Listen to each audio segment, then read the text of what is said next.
So today I'm going to show you how to create a quest in Oblivion. It will be a pretty simple short quest. An NPC will ask the player to find a lost item and bring it back. First, we load the Oblivion ESM. And then pretty much the first thing afterwards is I already saved the file. Now, I want the character Jensine in the Imperial City ask the player for help getting her lost shirt back, which someone stole. Let's start with creating a quest.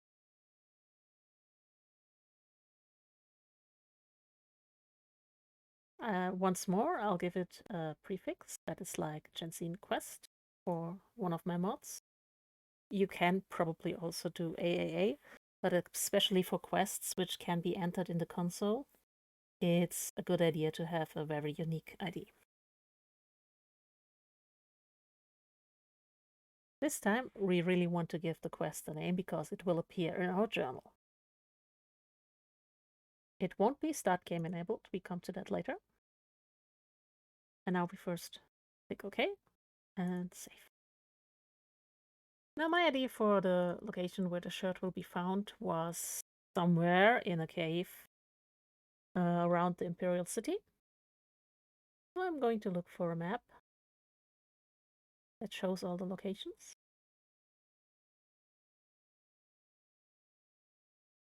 And then I can just look those up and see if there's any quest involved already, because I don't think it's a good idea to put multiple quests in a cave when there are many that are not used yet.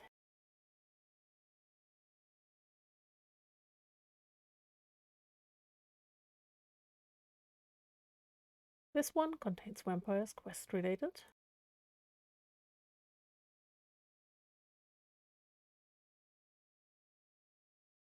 This one contains necromancers quest related.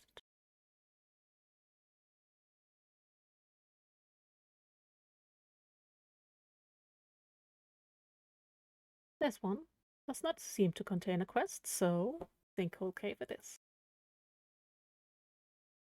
Now first, we're gonna need that favorite shirt of hers. It will probably be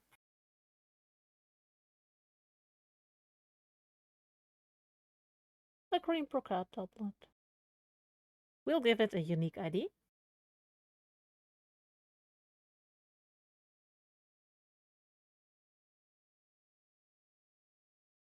Make it a quest item. Press OK. It will ask you to create a new form. Yes.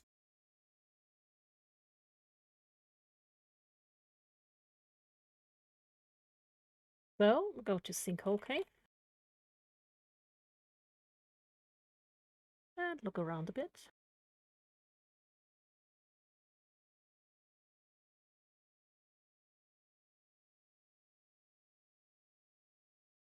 Turn the light on to see better. This is level 1 of Sinkhole Cave. And honestly, that's just gonna be enough for this small quest.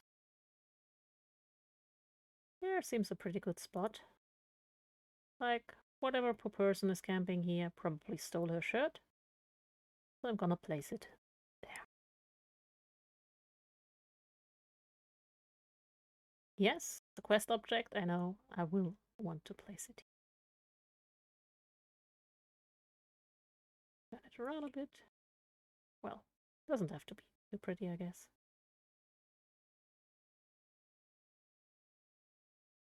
And get rid of that window again. Having two screens is really the best thing ever for using the construction set, because having this small render window on the same screen as all the other windows is really crap. Next, we probably want to think about our quests.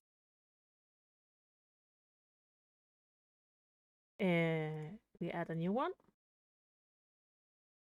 You can see in existing ones, they usually go in 10 steps, where 100 is the one that finishes the quest, complete quest, and the other do some stages in between. That's with 10, ends with 100. Sometimes there's another number here for additional conditions. But usually 100 completes the quest. And then is the start. So for our quest,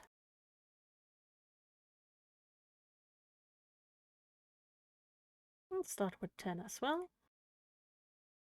We add 100. So let's say 10 is the stage.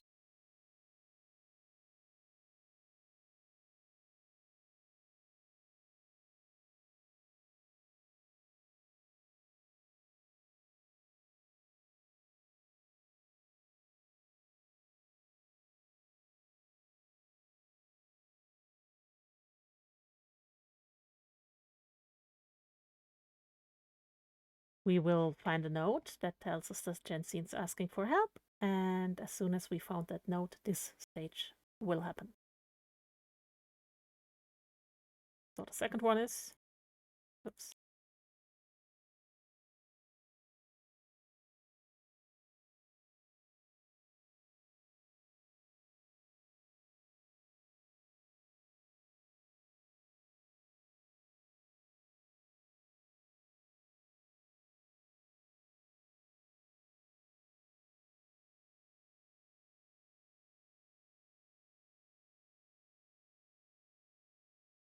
Say it makes any sense, but you know, let's make this 30 so I don't have to reorder.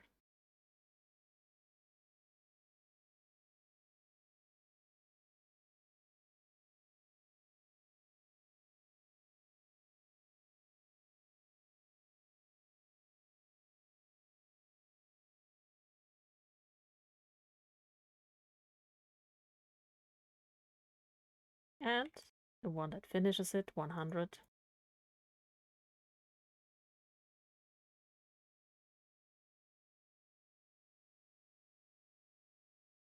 And save.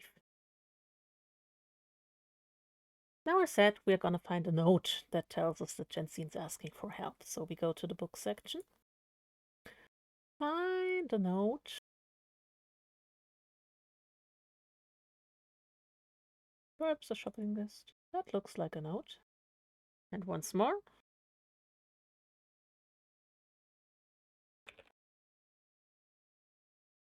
We'll give it a better name later. I'm not feeling too creative right now.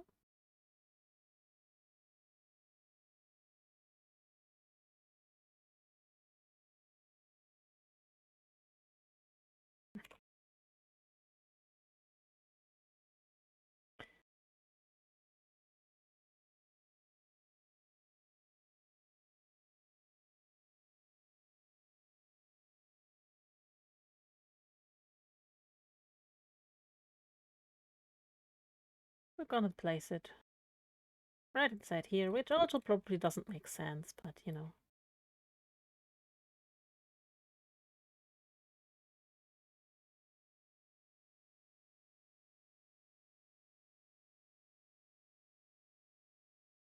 Come on, where are you?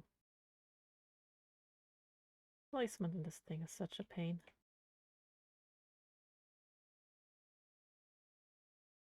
There are several other methods to start a quest, like you could have a rumor that tells the player when walking by any NPCs that there's something going on, and as soon as they heard that rumor, NPCs talking about that rumor, the thing would get added to their journal.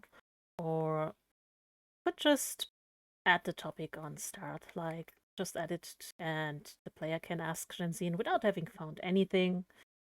I'm going with this now to show how it works, but really there are tons of options how to start a quest. This note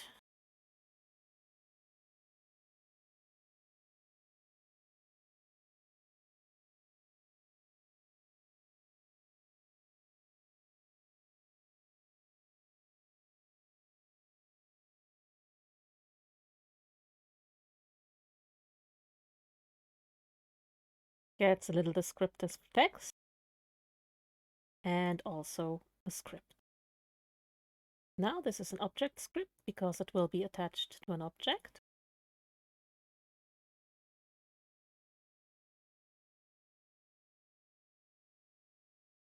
Once again, this is the JQ node object, and I'll call it JQ node script, so it will be very easy to see where it's attached. And we can once more look here.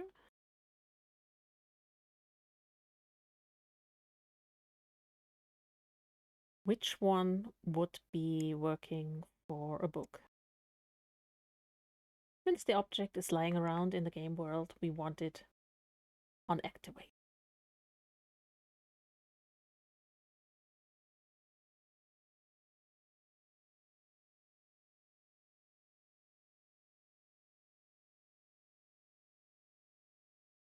We do an and right there, so we don't forget it, because every begin needs to be finished with an and.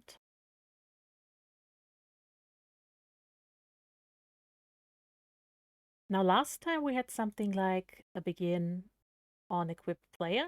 This does not work with activate blocks, because you see, here's always like actor ID optional.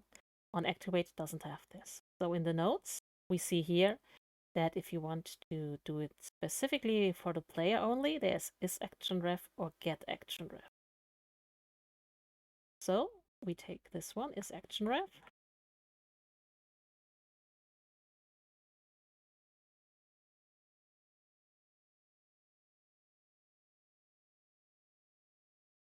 And if it's not a player, just do nothing. If it's the player, we want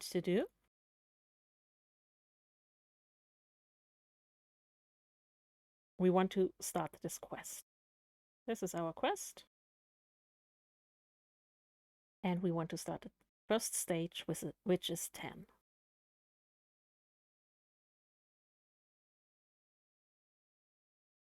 The quest is not running before, but after you set stage on a quest that isn't running, it will start automatically, so you don't have to do it. Save this. And attach it to this object. And save. As I mentioned in my last video, you can just type in all kind of menus and it will jump to the right stuff. But I'm not on Windows at the moment, so it doesn't work quite well for me. Like if I type lj now, it will jump to the first script starting with A instead of the one that I want here. On Windows, I never had that problem. I could just type those two letters and it would jump right to the script I really want.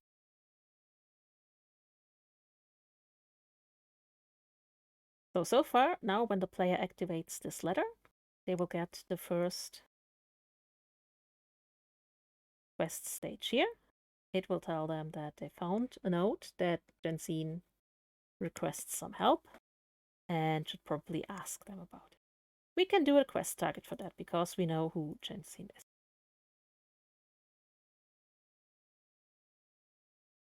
Of course, typing doesn't really work here too. Actually, you can just select reference in a render window. If it's an invalid reference, it will be a red icon. And as soon as I hover over something that's a persistent reference which I can use, it will turn white and I can just click on her. So this is now my quest target for this stage.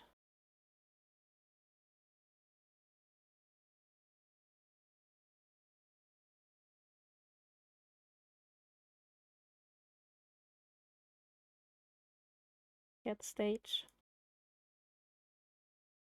This quest is 10.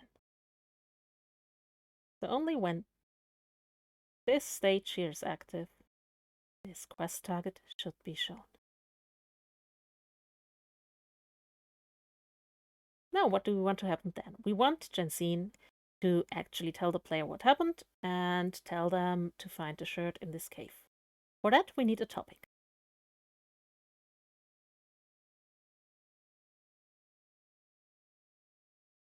For that, we add a topic here. This opens a list full of topics that already exist, and right-clicking here gives us the option to create a new topic. Also give it the same prefix.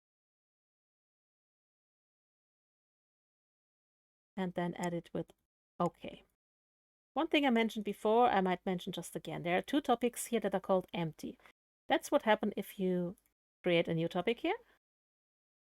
Don't name it, just press OK, then it's named empty. The thing is, those two topics here, they are not created by you. Those exist in the base game. That means everyone picks one of those topics because they think, oh, I just created that, I'll just use it. It isn't used. There might be 5 different mods using that topic for 5 different things, and stuff will completely break because only the last mod loaded wins, and those other 4 mods then will be totally missing this topic. So you should never touch those 2 empty topics that come with the base game.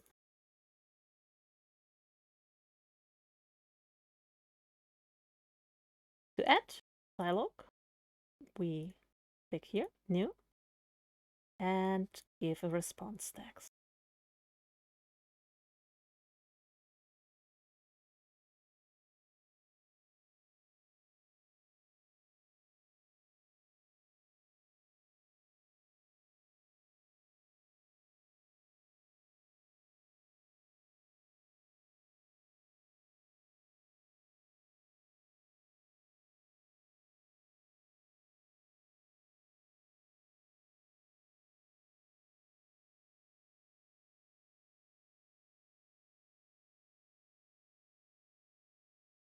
We just make her a bit happy for that because, hey, we just offered to help her, right?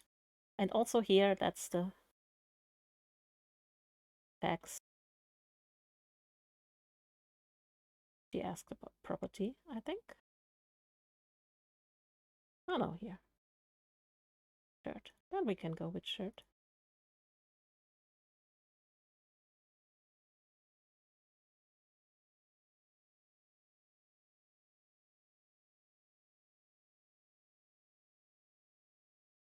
You can add more than one response down here because there's a character limit, of course, to this, to what can be shown at one time.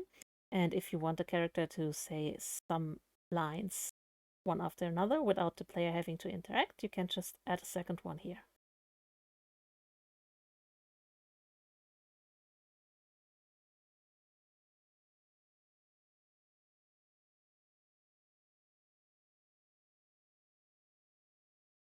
So now this one and then this one will be.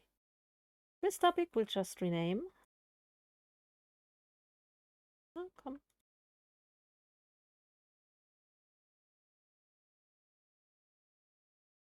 And then we add another one.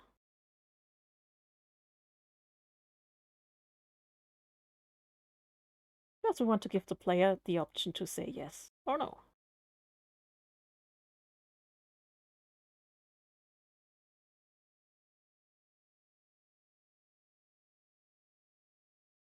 So here she asks the player, and yeah, we should also probably tie it to her. So we add a new condition.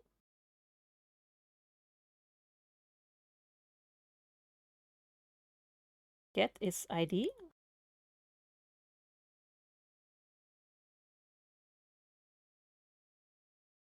Jensen 1. That means only this one NPC will say those lines. The choices here are, after those lines have been set,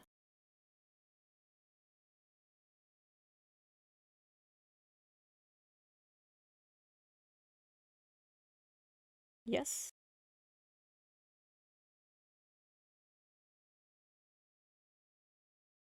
and no. So we say yes.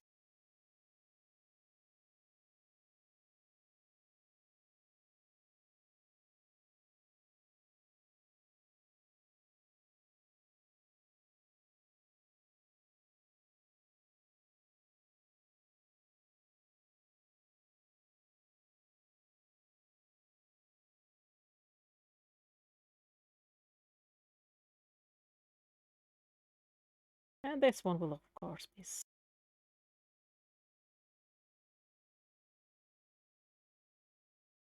And she will stop talking to you after that. And after that as well. Let's save first. Then we go to Sinkhole cave again.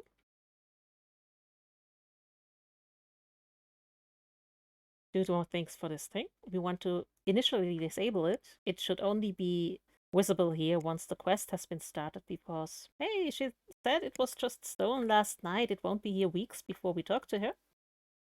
And the other part, it's a persistent reference, so we can handle it. And we give it an idea. And usually for objects like this, I'll use the name of the base object and put ref at the end because it's the reference to the base object. And save. You might notice I'm very keen on saving often and all the time because I don't trust the stability of this thing, really. Now back to our quest.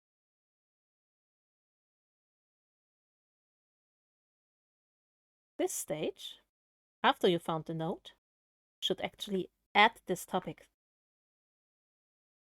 here to the player, otherwise it won't be visible on the NPC. So here in the result script, we add topic.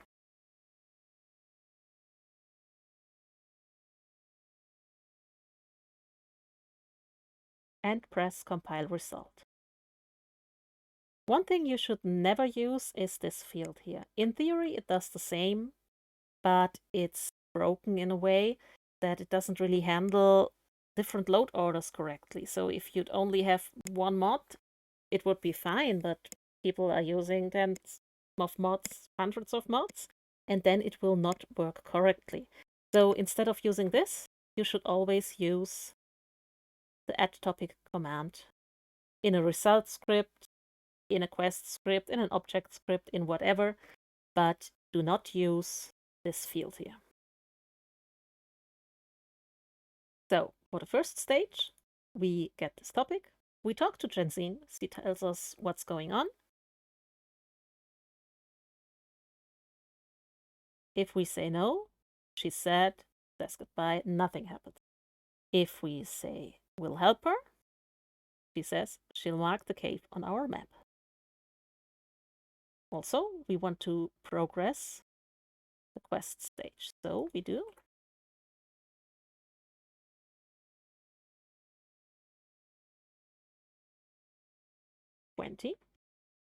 compile. And on quest stage 20 now, doesn't really matter if we do it here or in the dialogue, but we might as well do here. Now, where's the door? We can filter here for doors. This is probably not the outside door. This also not. This one, is it? An easy way to just find out where this door will lead is to double click on this door marker. And then it will take you outside to the linked door marker.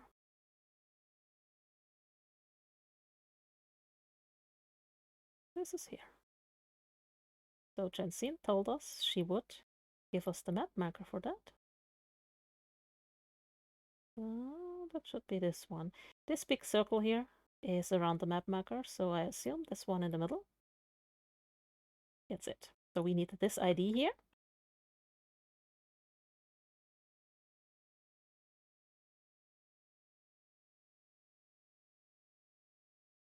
So now we need a command to activate this map marker. That one is show map. Show map, the ID we just copied, and optionally if you want to be able to travel there or not. We do. And 0 because usually you just not be able to travel there instantly. Now we probably also should add a quest target because we're on another stage yet. 0, select reference. We could use this one.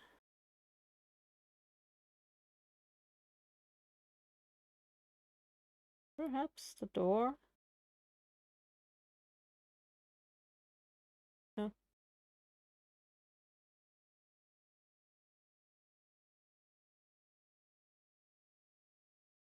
Door might be better because it's closer to where we actually want to go. And once again, actually could just go here, copy condition, paste condition, delete this one. Thus, we just want stage 20 here, and we don't have to set it up all again. So on stage 20, you now go here.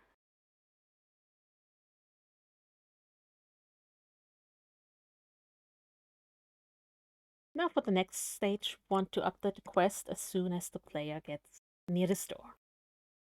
I usually avoid adding any scripts to vanilla objects, so now we're going to do a quest script.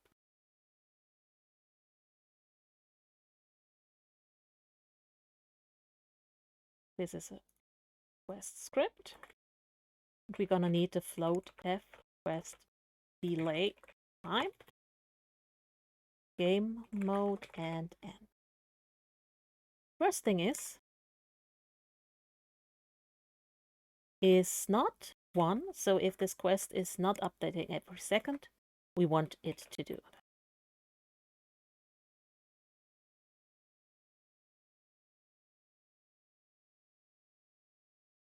Second thing we want to do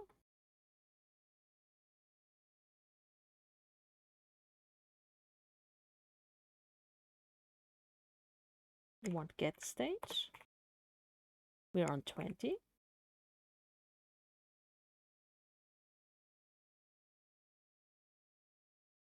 One thing about if statements is, if there's multiple in one line, they will always be all evaluated. And since we only want to check the distance here, if this stage is active, I'll just do a second one in here.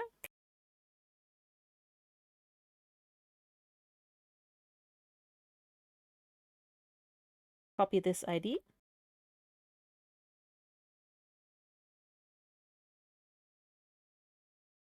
Let's say 300. We'll see how close that is in-game then.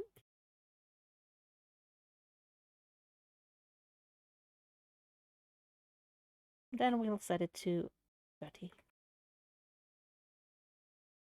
We don't need to do any do once here or something like that, because this one will already then be at 30, so this one will not run again. We'll save it.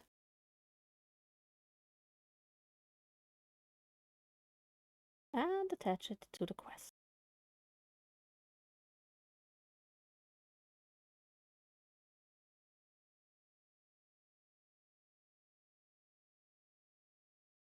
Now, player has arrived here at the door. I've arrived at Sinkhole Cave. There will be no result script, and there will be no target because I don't really aim to put a green arrow right on the shirt. Shouldn't be too hard to look inside the cave and find it on your own. So the next thing that happens, the player finds the shirt and goes to pick it up.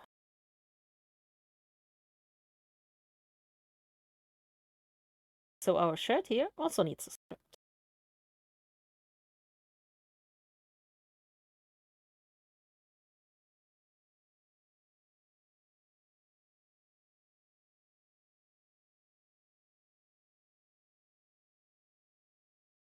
Once again,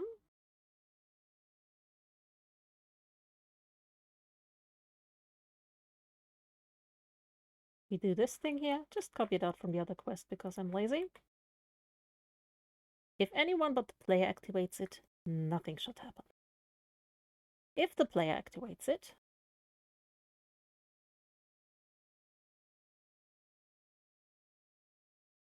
the next stage should be activated, which is 40. I found the shirt. And then, because this onActivate script prevents the actual activation of the object, so you would not be able to pick up the shirt. But we want, of course, to pick it up and bring it to Gensine, so we need to call activate on our own. We'll save it.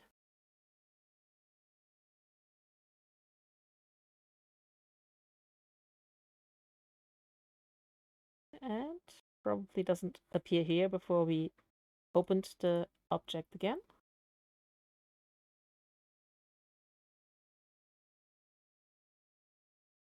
Shirt script, and it's attached. So now, if I didn't mess anything up, the player would get this message. And of course, Jensine now, we already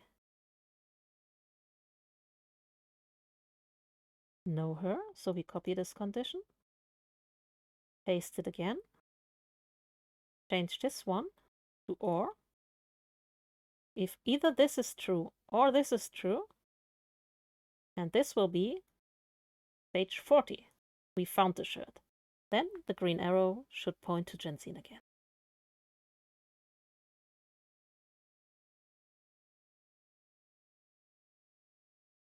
And let's save again.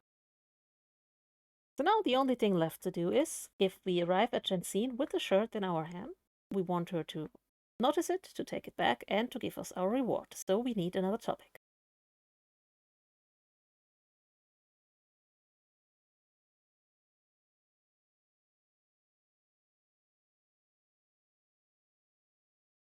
Actually, we don't really need another topic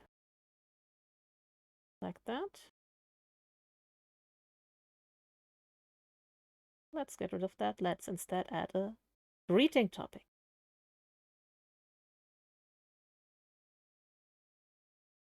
The greeting topic is special in that it's used when you talk to the NPC. This topic will be whatever those NPCs tell you when you meet them for the first time, when you meet them later, when you talk to them initially, what they say before you get to the selection of the points you can select. This is the greeting topic. So we want to add here.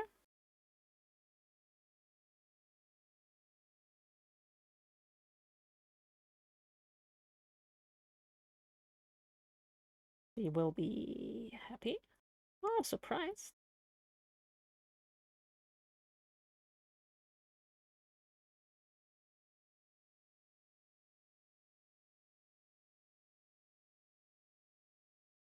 And this one, of course, needs a condition. Well, first condition is, just like the other one,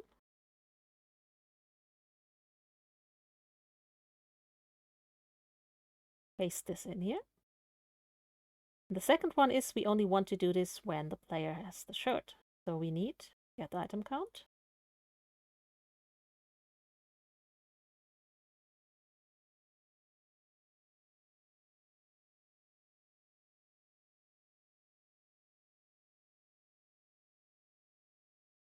Player has one shirt. The result script will be player remove item, remove one, and player add item. Oh, what was the name for gold? Gold 001.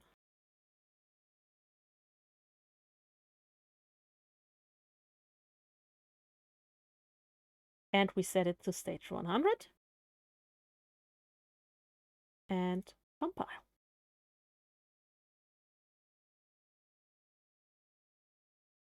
And 100, I gave Jensine her shirt back. Gave me 200 gold as reward. This one completes the quest, so it will be removed from your active quests in your quest log.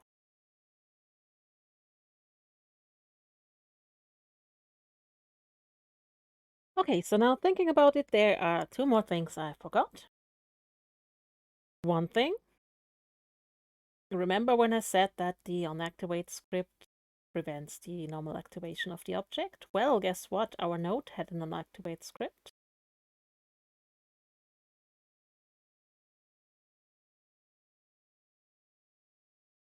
So we should probably let the player activate it.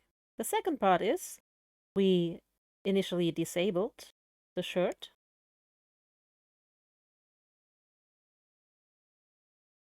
If you want to jump to a reference very quickly, you can right-click on the object, use info, and then double-click here. It will then bring you right to this object. And we gave it this ref.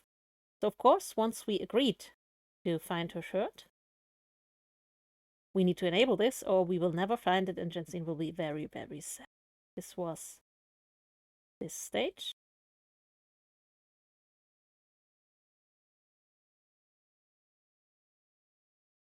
should... I'm not sure. I think we should just take this one in case the player somehow manages to get into the cave without ever getting close to the door. So we choose this enable, then it will be visible. Another thing, unlike all the others, our quest will not have an icon.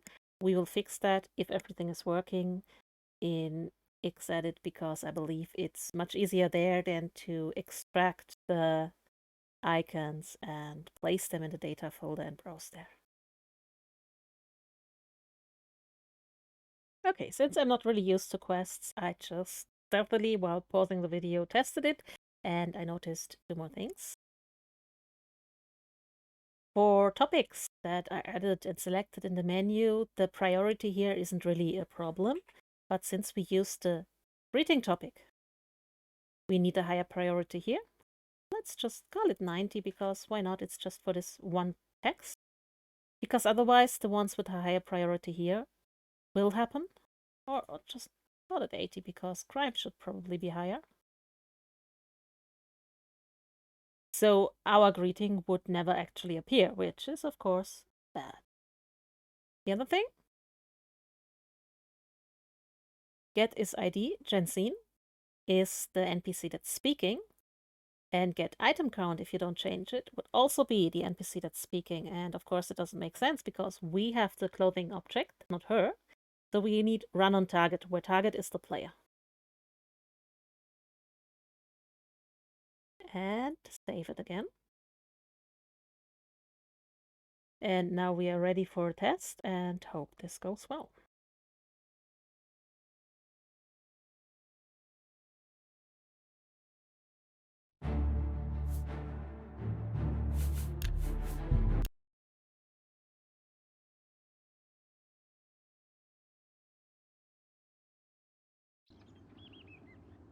First, I'm hiding all my map markers, so we can see if it really works. No markers anywhere. We go in there and read this letter. Perhaps we should add it to the player faction so it wouldn't be thievery to steal it, but on the other hand, you don't really want to take it with you, so who cares? My favorite shirt was stolen from my house. I offer a reward of 200 gold for whoever finds it for me. Okay. Here is the quest. Make this my active quest. Our quest marker now points to her. See anything you like?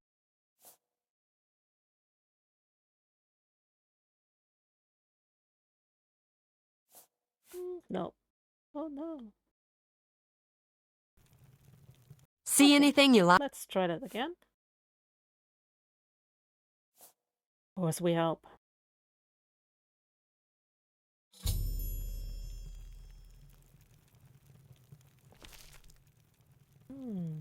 Why did I not get a quest message?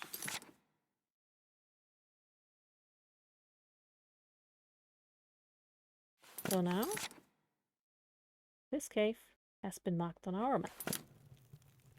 Actually, I play without quest messages anyway, so I don't even know if they would normally show or if I have a plugin installed that hides them, because I hate nothing more than reading a book peacefully and suddenly there is a message in your face that tells you, hey, you read this in the book, before I had a chance to even read the book. Now, one thing I'll do is turn off AI detection, because when I make my way to that cave, I don't really want to get murdered by a wolf. Still, it's a good shop they run. And all that stuff.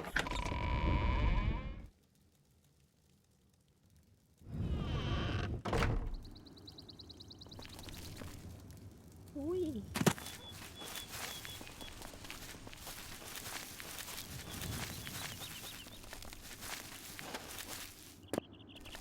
Pretty little kitty.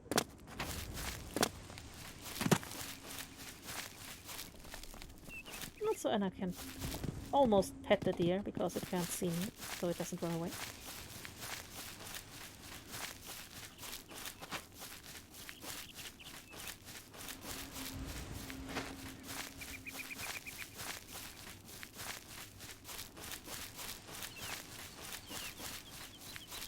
found this map marker.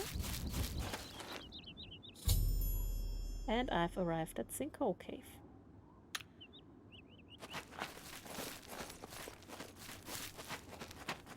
I should probably make the radius a bit larger, so the player cannot like speed in here and press on the door before the quest updated.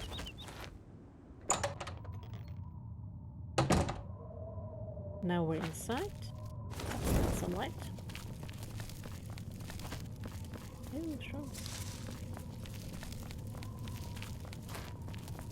Ooh, red.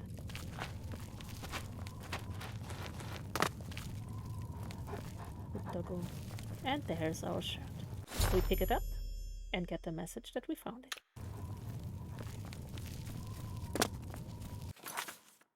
That's the way we came from. Yes. Whee.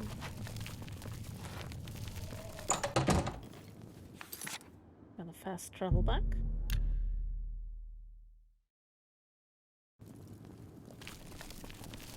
Morning. Morning.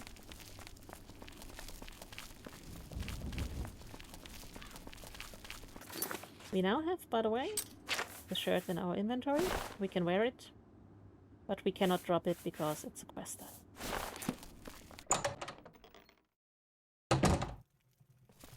Hello.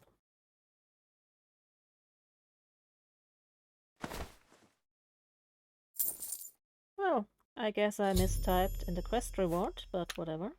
It's been a pleasure. And now our quest here is finished. For doing business with So you. this looks like everything is working. Going to quit the game. Check that one topic where I probably messed up the number.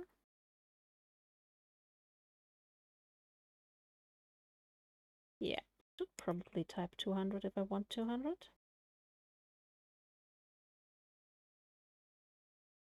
And now we close it in the construction set and instead open it in xEdit. I'm using an older version of this. This is 3.1.1 because for me it's the last version that worked really well. 3.2.1 had a little problem with loading stuff in the right order, or rather displaying it in the right order. And the 4.1s I feel are very focused on Skyrim, and they take much longer to load, and also had some small issues for me on Linux, so I just stick with this one. But everything I'm doing here you can and probably should do in the latest version of xEdit, especially if you're on Windows and don't have to deal with any word looks for buttons. We open the file here. It will load a moment. And we can check our stuff here. And check here if everything looks fine, if there was anything changed that we didn't want to touch in the first place. But we only placed those two objects here, so that's fine. We only have this shirt here. We can actually remove this because this is the topic I added before I decided to take the greeting instead, so we can just remove this.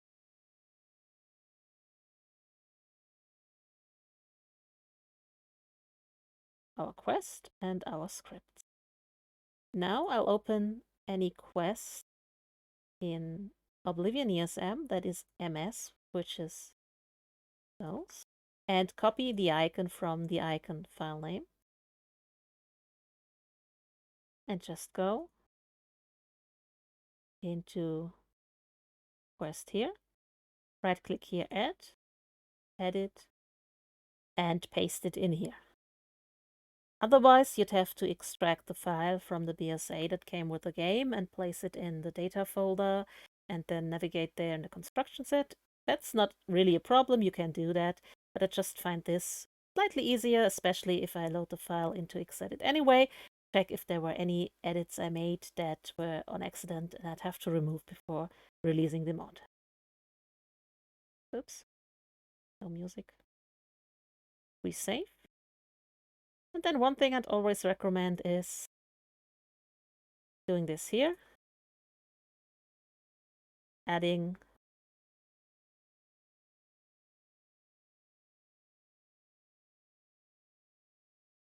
a small description and your author name here, and press save. This is something that I absolutely avoid trying to do with the construction set itself, because I had it happen before that it just froze on me and crashed on me and completely corrupted the ESP I tried to do this on. And if you don't have a backup of it, all your work will just be down the drain. So another thing I'd recommend is regularly just going into your folder,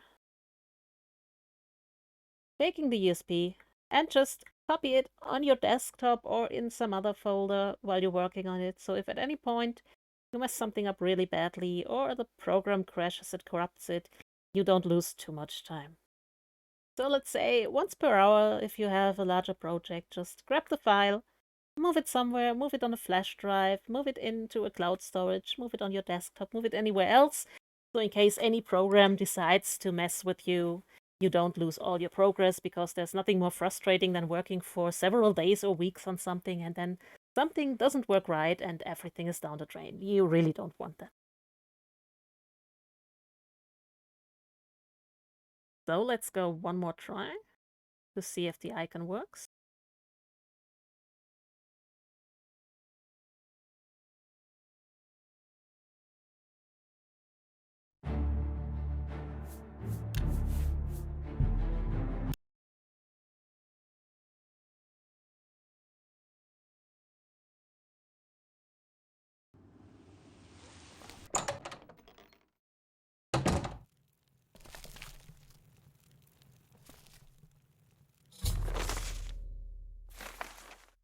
Now it has an icon. If you look here, just fits right in with the other quest. So that's pretty much it. That's how you create a small quest with a construction set. Enjoy modding!